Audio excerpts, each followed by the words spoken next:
안녕하세요. 토요미스테리 디바베이입니다. 2009년 6월 15일 미국 캘리포니아 엘도라도 힐스의 한 주택 앞에 노부부가 불안한 얼굴로 그 앞을 서성이고 있었습니다. 이들은 이 집에 살고 있던 조앤 위트의 부모님이었죠. 사실 오늘 오전 딸의 회사에서 따님이 이틀째 출근하지도 않고 전화도 받지 않는데 혹시 무슨 일이 있나요? 라는 연락을 받았거든요. 조앤은 평소에 굉장히 성실한 사람이었어요. 근데 아무 말도 없이 이틀이나 결근하고 전화까지 안 받는다? 이건 좀 이상했죠. 조앤은 남편 없이 14살 딸 타일라와 단둘이 살고 있는 싱글맘이었습니다. 그래서 우선 손녀 타일라에게도 연락을 시도했죠. 하지만 그녀 역시 연결되지 않았던 거예요. 불길한 마음은 점점 커졌고 결국 딸의 집으로 직접 가보기로 결심하게 된 겁니다. 다시 그 집 앞으로 돌아와서 현관문 앞에 도착한 조앤의 부모님은 우선 문을 두드렸어요. 하지만 안에서는 아무런 인기척도 없었습니다. 창문으로 들여다본 집 안은 이상하리만큼 조용했고요. 혹시나 하는 마음에 문고리를 돌려보니까 그대로 열리더라고요.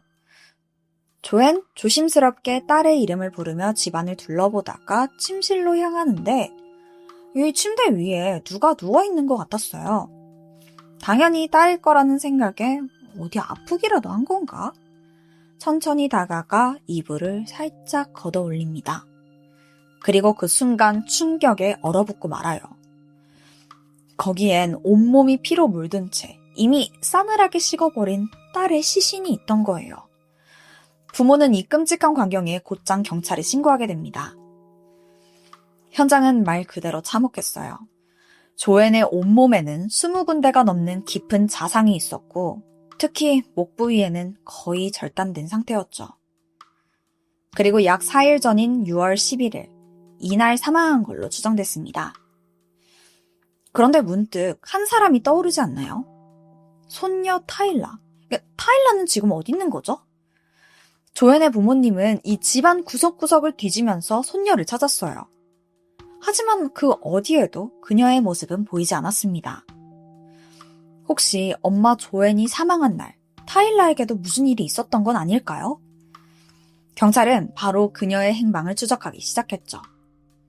근데 문제는 전화도 꺼져 있고 심지어 엄마 사망 추정 시간 이후 카드 사용 기록이 완전히 끊겼더라고요.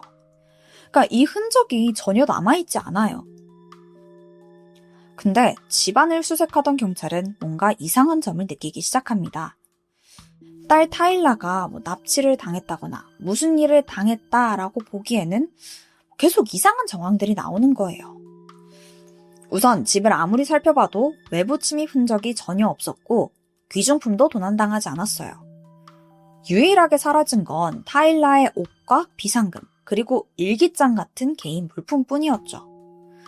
이걸 보면 누군가 억지로 끌고 나간 게 아니라 그냥 자발적으로 나간 흔적처럼 보여요. 여기에 더해서 피해자 조앤의 동료들이 제보를 하나 하는데 요즘 조앤이 딸이 성인 남자랑 만난다면서 요즘 갈등이 심하다 막 고민을 토로한 적이 있대요. 혹시 이게 조앤의 사망과 연관이 있는 건 아닐까요? 자, 이전에 딸의 성인 남자친구에 대해 조금 더 알아보자면 그는 스티븐 콜버로 19살 법적 성인이었어요. 당시 타일라는 14살 미성년자였고요. 이런 상황을 달가워할 부모는 없겠죠. 그래서인지 조앤은 스티븐을 아동성범죄 혐의로 고소하려고 준비 중이었다고 해요. 이쯤 되니까 경찰의 생각도 좀 복잡해집니다. 혹시 이 모든 갈등 끝에 타일라가 남자친구 스티븐과 함께 도망친 건 아닐까요? 이 살인사건과의 관련 여부를 떠나서 일단 이 둘의 행방을 확인해야 한다는 판단이 내려진 거예요. 그리고 그 다음 날 한 통의 신고 전화로 그 커플의 위치를 바로 찾아낼 수 있었는데요. 신고 내용은 캘리포니아에 있는 한 쇼핑몰 쓰레기통 뒤에서 웬 남녀가 수상한 가방을 들고 옷을 막 갈아입고 있다. 이것 좀 확인해달라라는 거였어요. 경찰이 곧장 출동해서 보니까 현장에 있던 그 수상한 커플은 바로 사라졌던 타일라와 스티븐이었죠. 다행히 두 사람 모두 멀쩡한 상태로 보였어요. 경찰은 우선 그들에게 어머니 조앤의 사망 소식을 전합니다. 이때 딸 타일라는 당황해하면서 아니 멀쩡한 우리 엄마가 죽긴 왜 죽냐 라면서 오히려 막 화를 내더라고요. 근데 어딘가 뭔가 불안한 기색을 내비쳐요. 어쨌든 우선은 간신히 그녀를 진정시키고 이 사건에 대해서 몇 가지 진술이 필요하니 함께 경찰서로 동행하자 그들을 데려갑니다. 이후에 두 사람이 소지하고 있던 가방을 먼저 조사하는데요. 그 신고에서도 가방이 좀 수상하다라고 했잖아요. 혹시나 하는 마음에 확인을 한 거죠. 그 안에는 시리얼 박스, 케이크의 조각, 그리고 마지막으로 정체불명의 검은 가루들이 들어있었는데 성분 검사 결과 그 가루는 쥐약으로 밝혀집니다. 이것만 봐도 단순한 사랑의 도피 정도로 보이진 않죠. 경찰은 뭔가 문제가 있다고 판단했고 두 사람이 체포 직전까지 머물렀던 모텔도 수색에 들어갑니다. 그리고 그곳에서 나온 건 정말 충격적이에요. 우선 막 어질러진 침대 옆에 콘돔과 마리아나가 막 이렇게 널브러져 있었고 식탁 위에는 가방에 있었던 것과 동일한 시리얼, 케이크, 그리고 검은 액체가 막 이렇게 섞인 혼합물도 놓여 있었어요. 그 혼합물에서도 쥐약 성분이 검출됐고요. 마지막으로 이 음식들 옆에 자필로 쓴 메모 한 장이 남겨져 있었죠. 우리는 이 세상에서 함께할 수 없나 봐. 죽어서 같이 있자. 다행히 그들이 극단적인 선택을 하기 전에 발견된 겁니다. 이 두 사람은 대체 왜 가출을 한 걸까요? 동반자살 계획까지 짜고요. 경찰은 직감적으로 이 커플이 뭔가 더 큰 사건, 그러니까 조앤의 사망과 관련이 있다는 의심이 들기 시작합니다. 이때부터 두 사람을 유력한 용의자로 간주했고 본격적인 조사가 시작돼요. 본인이 살해 용의자가 됐다는 이야기를 들은 타일라는 자기는 아무것도 모른다. 애초에 내가 엄마를 왜 죽이냐. 변호사나 불러달라 딱 잘라 이야기하더라고요. 스티븐의 반응도 이상하긴 마찬가지예요. 피해자 조앤에 대해서는 한마디 언급도 없이 타일라는 괜찮나요? 그 애는 지금 어때요? 온통 여자친구 걱정뿐이었죠. 여기서 문득 궁금증이 생기죠. 이 두 사람 도대체 어쩌다가 만나게 된 걸까요? 때는 2008년 12월이었습니다. 당시 13살이던 타일라는 수업을 마치고 자주 가던 동네 카페에서 책을 좀 읽고 있었어요. 근데 이때 시꺼멓게 옷을 입은 키 큰 남자가 다가오더니 말을 걸어옵니다. 너 그런 책도 읽을 줄 알아? 취향 독특하네? 바로 당시 18살이던 스티븐이었죠. 그는 고등학교를 막 졸업하고 특별한 진로 계획 없이 근처 카페에서 그냥 시간을 때우던 중이었는데 혼자 책을 읽는 타일라를 보고 호기심이 생겼던 겁니다. 대화는 예상외로 잘 통했어요. 음악, 고딩 문화, 문학의 관심사가 딱 맞아떨어졌고 서로 이메일을 주고받은 후 연락을 이어가면서 급속도로 가까워졌죠. 약 2달 뒤인 2009년 2월부터는 연인 관계로 발전합니다. 이렇게만 들으면 잘 맞는 커플이라고 볼 수 있지만 두 사람의 나이를 생각하면 이거 문제거든요. 아까 말했다시피 타일라는 13살이었어요. 물론 연락을 이어가던 중에 해가 바뀌었으니까 14살이라고 볼 수도 있겠죠. 근데 여전히 미성년자잖아요. 근데 스티븐은 19살 성인이고요. 이건 법적으로도 도덕적으로도 큰 문제가 있는 관계였습니다. 하지만 그 무엇도 이들을 갈라놓지 못해요. 심지어는 서로 떨어지기 싫다는 마음에 같이 동거까지 시작하는데 이게 좀 기묘하거든요. 타일라랑 스티븐이랑 단둘이 산 게 아니라 조앤, 그러니까 타일라 어머니까지 셋이서 한 집에 살았던 거예요. 아니 무슨 엄마가 이런 걸 허락하나 싶으시죠? 여기에는 다 이유가 있습니다. 타일라가 스티븐은 게이고 자기랑 그냥 남매 같은 사이다. 진짜 좋은 사람이다. 엄마를 설득했던 겁니다.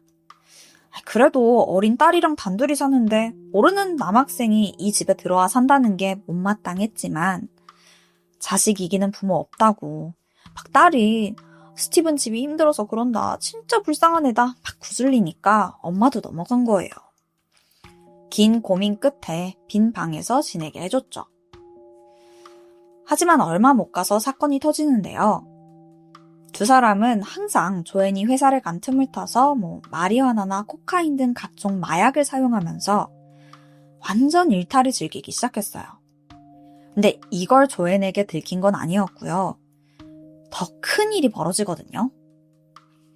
스티븐이 이 집에서 지낸 지 한 달쯤 지난 어느 날, 그날따라 조앤은 일이 일찍 끝났고 평소보다 좀 더 이른 시간에 집에 도착합니다. 근데 이 집안 분위기가 좀 이상해요. 너무 조용하더라고요. 평소 같으면 집 소파에서 시시덕거릴 스티븐과 딸도 보이지 않았고요. 뭐지? 외출했나 생각하던 그때 스티븐의 방 쪽에서 쿵 하는 뭔가 인기척이 들렸고 순간 불길한 마음이 들어서 조앤이 그쪽으로 향합니다. 그리고 문을 여는데 스티븐이 잔뜩 상기된 채로 서 있더라고요. 그게 다가 아니에요. 그의 방을 살피던 조앤이 옷장 안에서 베개로 간신히 몸을 가리고 숨어있는 딸 타일라를 발견한 겁니다. 와, 엄마 눈 진짜 확 뒤집어지죠. 결국 내 딸이랑 다시 만나지 말라는 약속을 받아내고 스티븐을 집에서도 쫓아내버려요. 이때 엄마 조앤은 정말 큰 충격을 받았어요. 딸이 성인 남자에게 이렇게 의지하고 있었다는 게 다 자기 잘못인 것만 같았죠. 그녀는 스티븐을 미성년자 의제 강간 혐의로 고소하기로 마음먹습니다. 여기에 대해서 조금 설명을 드리자면 의제 강간이란 미성년자는 스스로 판단 능력이 충분하지 않다고 보여지기 때문에 본인이 동의를 했더라도 이 관계를 맺으면 강간으로 간주되는 그런 개념이에요. 이 이야기를 들은 타일라는 막 울면서 엄마한테 매달렸습니다. 내가 다시는 스티븐 안 만날 테니까 제발 신고만은 하지 말아달라고요. 이 애원 끝에 조앤은 한 번만 더 딸을 믿어보기로 하고 이 신고를 보류하게 됩니다. 하지만 타일라는 약속을 지킬 생각이 없었어요. 그냥 고소만 취하되면 된다라고 생각하고 엄마를 속인 거예요. 후에도 몰래 스티븐하고 계속 연락하고 만남을 이어갑니다. 얼마 지나지 않아 이마저도 들키게 돼요. 조앤은 뭔가 딸의 행동이 이상하다라고 느끼던 중에 우연히 딸의 다이어리를 받고 그 안에는 스티븐과의 관계 내용이 구체적으로 적혀 있더라고요. 조앤은 정말 충격에 휩싸여서 그 일기장을 전부 복사했고 이걸 증거로 스티븐을 미성년자와의 부적절한 관계 혐의로 고소하게 됩니다. 그리고 이 소식을 타일라에게도 알려줬죠. 이걸 듣게 된 타일라는 완전히 무너지고 말아요. 남자친구가 감옥에 갈 수도 있다는 공포에다가 이게 다 자기 일기 때문이라는 또 죄책감. 그리고 경찰에 스티븐을 신고한 엄마에 대한 분노까지 이 모든 감정이 한꺼번에 그녀를 덮쳤죠. 타일라는 스티븐에게 달려가 이 모든 상황을 털어놓습니다. 두 사람은 무슨 지들이 로미오랑 줄리엣이라도 된 것 마냥 아무도 우릴 이해 못한다. 이대로는 우리 절대 함께할 수 없을 거다. 점점 극단으로 치닫더니 끝내 그럼 그냥 우리 도망쳐서 끝내자. 같이 죽는 게 차라리 나아. 말도 안 되는 계획을 세우게 된 겁니다. 하지만 이 죽음을 택하려는 그 순간에도 마지막으로 떠오른 불안이 있었어요. 이 모든 계획을 엄마가 또 망쳐버릴 것만 같았거든요. 그리고 이 불안은 점점 더 끔찍한 생각으로 변하고 말아요. 그냥 엄마를 없애버리면 되는 거 아니야? 그렇게 사건 당일인 6월 11일 밤, 타일라는 엄마의 술잔에 수면제를 가득 넣었습니다. 조앤은 전혀 의심하지 않고 술을 마셨고 곧 쓰러지듯 깊은 잠에 빠져들었죠. 그리고 그 이후에 무슨 일이 벌어졌는지에 대해서는 타일라와 스티븐의 증언이 완전히 엇갈리는데요. 우선 타일러의 증언에 따르면 살인을 저지른 건 스티브였습니다. 처음엔 자기가 칼을 들고 엄마가 잠든 그 침실로 들어갔지만 도저히 찌를 용기가 안 나서 그대로 나왔다고 해요. 그러자 스티븐이 대신 들어가서 엄마를 미친 듯이 찔러댔고 방 안에서는 엄마 조앤이 제발 그만해달라고 막 애원하는 소리가 들렸다고 합니다. 타일라는 그 소리에 질겁해서 문 밖에서 귀를 막고 그냥 서 있었다고 해요. 얼마 뒤에 피투성이가 된 스티브가 방에서 나왔고 그 후 둘이 함께 도주했던 거죠. 반대로 스티브의 주장은 전혀 달랐습니다. 그는 타일라가 평소에도 엄마에 대한 증오심이 컸고 정신적으로 매우 불안정했다고 주장했죠. 심지어 여자친구가 해리성 인격장애를 앓고 있어서 종종 다른 인격이 튀어나오는 모습을 봤다고까지 말했습니다. 그럴 때마다 타일라는 자기가 무슨 짓을 했는지 제대로 기억하지도 못했고 이번에도 마찬가지로 자기가 저지른 일을 새까맣게 잊고 나한테 덮어 씌우는 거래요.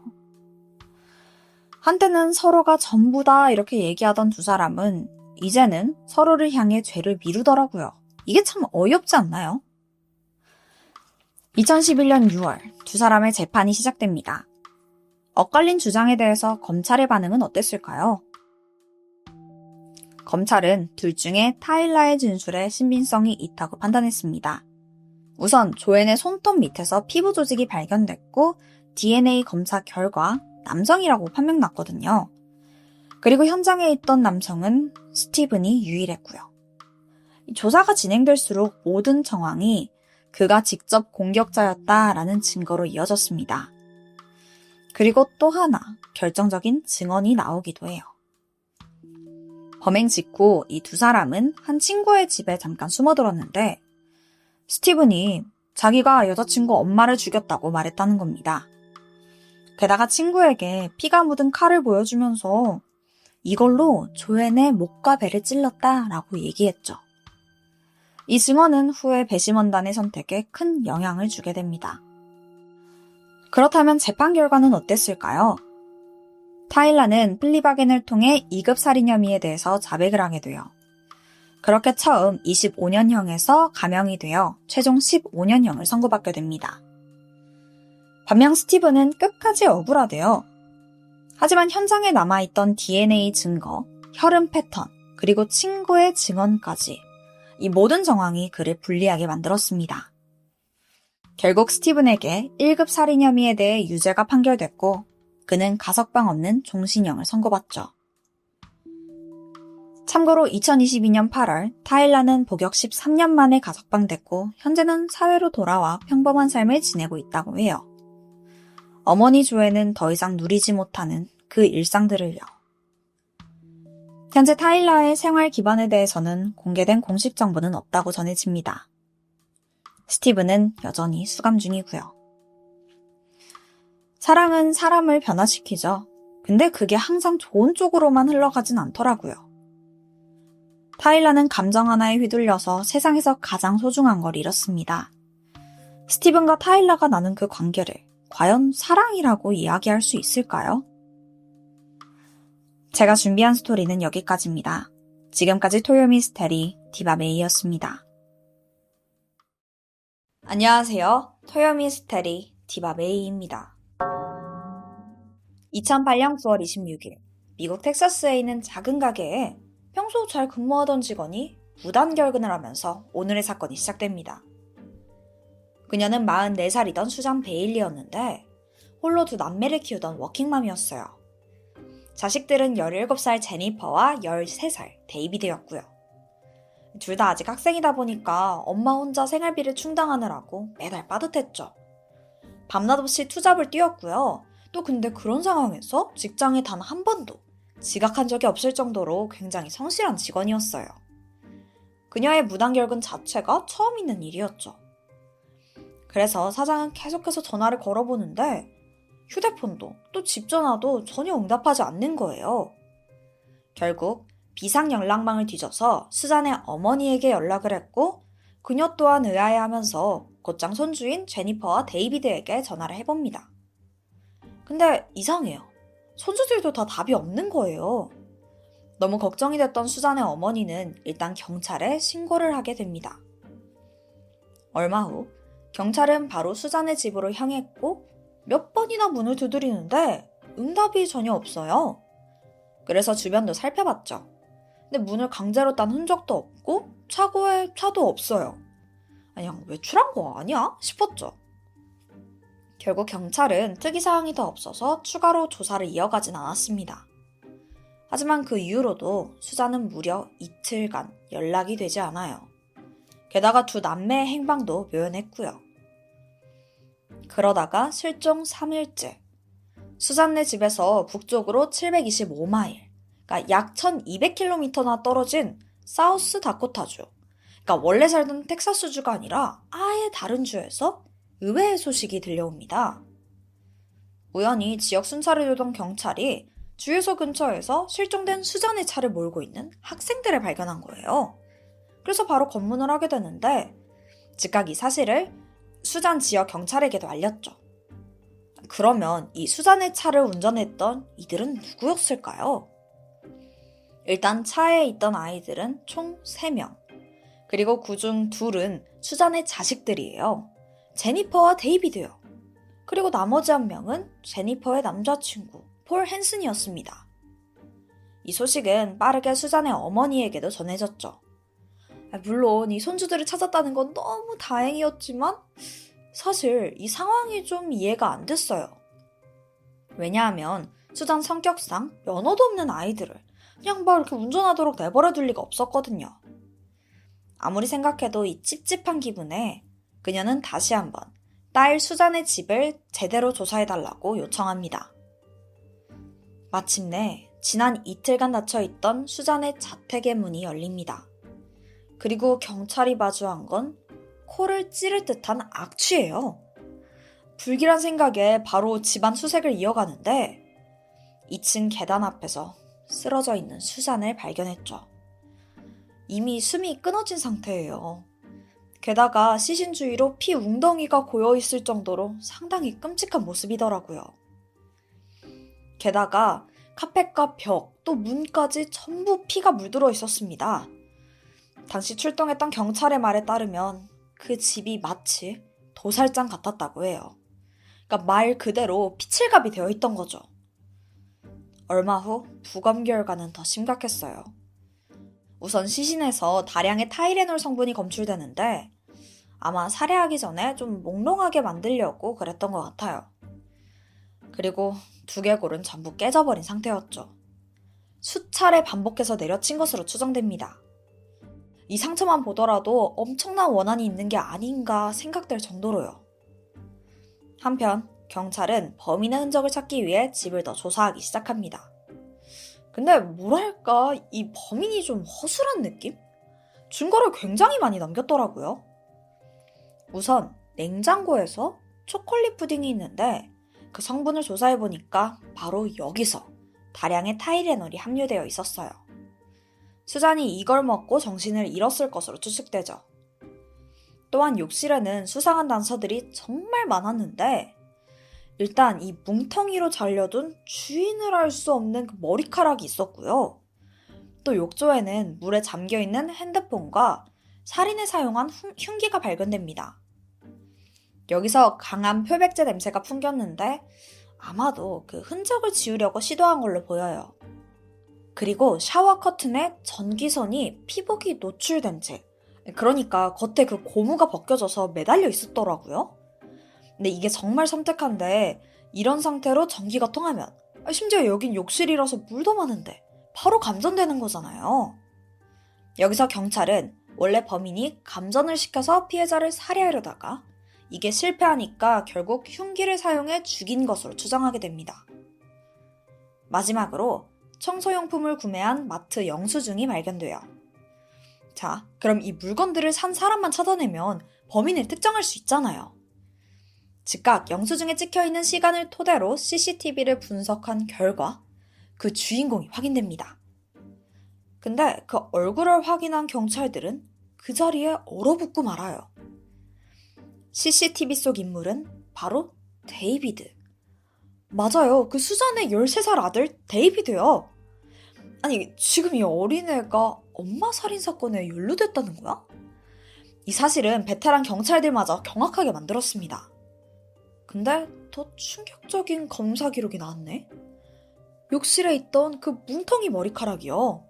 그게 DNA를 확인해보니까 딸 제니퍼의 남자친구, 폴과 일치한다고 나온 거예요. 아니, 이게 지금 무슨 상황이냐고요. 경찰은 곧장 폴, 데이비드, 그리고 제니퍼까지 셋을 체포해서 신문했어요. 안 그래도 엄마가 실종된 상황에서 막 차를 훔쳐 타고 돌아다니던 게 좀 수상하긴 했거든요.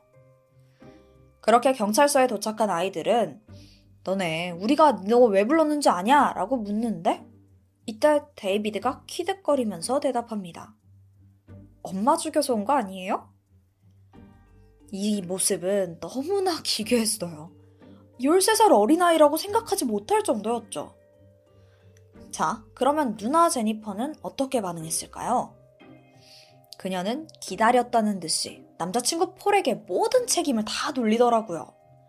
남자친구가 엄마를 살해하자면서 협박했고 그에 못 이겨서 나는 엄마를 죽이고 폴과 도주했다라는 거죠.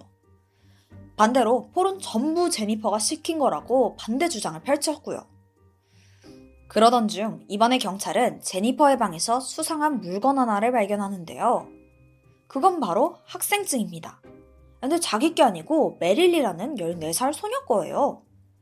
기록을 보니까 그녀는 현재 소년원에 들어가 있었고요. 게다가 혐의는 어머니에 대한 살인 미수였어요. 또 하필 그 사건이 수잔 실종 이틀 전에 발견되는데 메릴리가 자고 있던 자기 엄마 배를 칼로 찔러서 살해하려다가 미수로 그치게 된 거죠. 이때 경찰은 이 사건이 앞선 수잔 살인 사건과 연관이 있다는 느낌을 받게 됩니다. 자기 자식이 부모를 죽이려고 했다는 점과 또 서로 알고 있던 사이라는 점이 강하게 의심된 거죠. 그래서 정확하게 정황을 파악하기 위해서 메릴리를 포섭하게 돼요. 너가 사실대로 말해주면 그 면책특권 주겠다. 이런 식으로 설득해서 자백을 받아낸 거죠.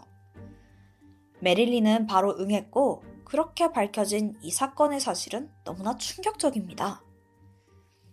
일단 얘네가 다 어떤 사이였냐면 메릴리 그리고 제니퍼와 폴까지 이 셋은 연인 관계였습니다. 그러니까 이게 삼각관계, 바람 뭐 이런 게 아니라 각각 폴과 사귀고 있던 거죠. 아니, 더 정확하게 말하자면 제니퍼와 폴이 사귀고 있고 메릴리는 폴의 다른 인격인 탈로스와 사귀고 있다는 거예요. 물론 이게 그 일반인이라면은 이해하기가 힘들어요. 근데 알고 보니까 이 셋이 오컬트, 판타지에 푹 빠져 있었어요. 자신들이 악만의 몸에 다른 인격이 있다면서 인간과는 다른 특별한 힘을 가지고 있다라고 생각했던 겁니다. 처음엔 그냥 장난처럼 하던 스토리에 어느덧 이 셋은 완전히 빠져버려요. 나중에 가서는 우리 관계를 돈독하게 하자고 서로의 등을 칼로 베서 피를 나눠 마시는 기이한 행동까지 보였고요. 그니까 얘네 셋이 애초부터 그냥 너무 기괴한 짓을 하던 애들인 거예요. 엄마 수잔은 딸이 폴을 만나는 걸 극구 반대했습니다. 당연하죠. 이렇게 만들어도 저도 반대할 것 같은데 엄마는 오죽하겠냐고요. 물론 엄마가 세 사람의 관계를 정확히 알지는 못했지만 묘하게 싸한 느낌을 받았대요. 또 평소 성적이 좋던 제니퍼가 폴을 만난 후로 점수가 뚝뚝 떨어지면서 어딘가 엇나가는 모습을 보이자 더욱더 강하게 폴과의 만남을 반대하게 된 거예요. 한편 메릴리의 엄마 또한 딸이 폴을 만나는 걸 탐탁지 않아 했어요. 이 문제로 말다툼이 이어졌고 그렇게 엄마와 딸들 사이에는 점점 더 감정의 골이 깊어지고 있었습니다. 그러던 어느 날 제니퍼가 먼저 폴과 메릴리에게 섬뜩한 계획을 제안해요. 셋이서 평생 함께할 수 있는 유일한 방법은 우리 관계를 반대하는 부모님을 죽이고 차를 훔쳐서 캐나다로 도망가 같이 사는 법뿐이다 라는 완전히 선 넘은 생각이었죠. 메릴리는 이걸 승낙했고 얼마 전 엄마를 살해하려다가 미수에 그치면서 체포됐어요. 게다가 폴도 동참하는데 그는 사실 부모님의 반대? 이런 건 별로 관심 없었었고 단순히 누굴 죽여보고 싶다는 생각이 강했던 그냥 거의 사이코였어요. 수잔이 죽기 하루 전 9월 24일. 그날은 폴이 자신의 부모님을 살해하려고 했던 날이었습니다. 그는 22구경 권총을 들고 부모님을 기다렸는데 마침 그날 갑작스럽게 일정이 생겼다며 부모님이 집에 안 왔어요. 계획은 허무하게 무산이 됐죠. 자, 이렇게 앞서 2명은 부모 살인에 실패했어요. 다음 차례는 제니퍼죠. 그녀는 꼼꼼하게 계획을 세웠는데요. 가장 먼저 아예 사고사로 위장을 하려고 욕실에 트랩을 준비합니다. 근데 아까 말했다시피 그건 실패했죠? 그러자 방법을 바꿉니다. 초코 푸딩에 미리 타이레놀을 다량 섞어두고 너무나 친절하게 엄마, 푸딩 먹을래? 자연스럽게 수잔에게 먹이게 된 겁니다. 잠시 후 수잔이 점점 몽롱해졌고 좀 피곤하네 싶어서 침실로 가기 위해 천천히 계단을 내려가는데 그 뒤를 제니퍼가 조용히 따라갑니다. 그리고 준비해둔 야구방망이로 엄마의 뒤통수를 내려쳐요. 그리고 이때 계단 옆에 숨어있던 남동생 데이비드가 나오더니 엄마를 칼로 마구 찌르게 됐죠. 수잔은 앞뒤로 자신을 공격하는 자식들에게 파당조차 하지 못했습니다.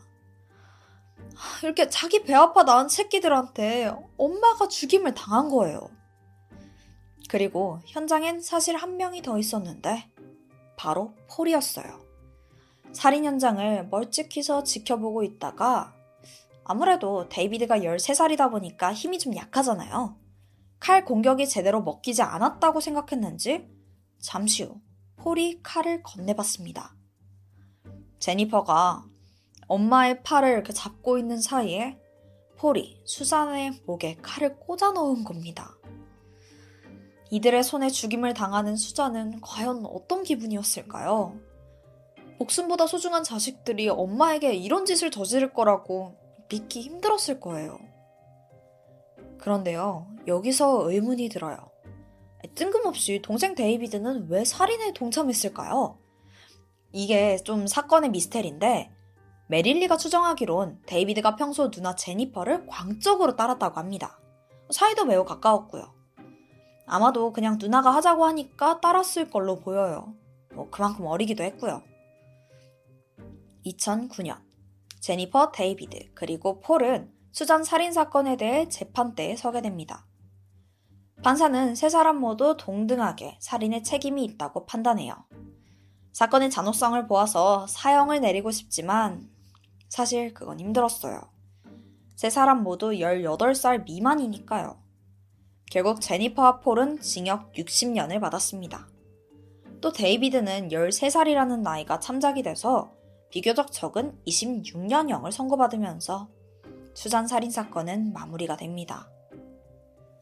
범인 17살 제니퍼와 13살 데이비드. 이 둘은 앞으로 인생에서 무조건 자신의 편이 되어줄 소중한 엄마를 그렇게 살해했습니다. 지들이 저지른 짓이 얼마나 끔찍하고 멍청한 짓이었는지 과연 알기나 할까요?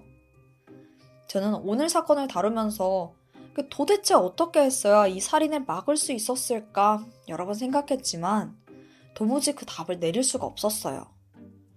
두 아이를 키우기 위해 엄마가 밤낮 없이 일하다 보니까 가정교육에 좀 소홀했나? 근데 그걸로는 이유가 부족해요. 그렇다면 아이들은 애초부터 사이코패스였을까요? 엄마는 특히나 딸 제니퍼를 키우면서 그런 걸 전혀 눈치채지 못했을까요? 정말 하나부터 열까지 이해하기 힘든 너무나 잔혹한 사건. 여러분은 어떻게 보셨나요?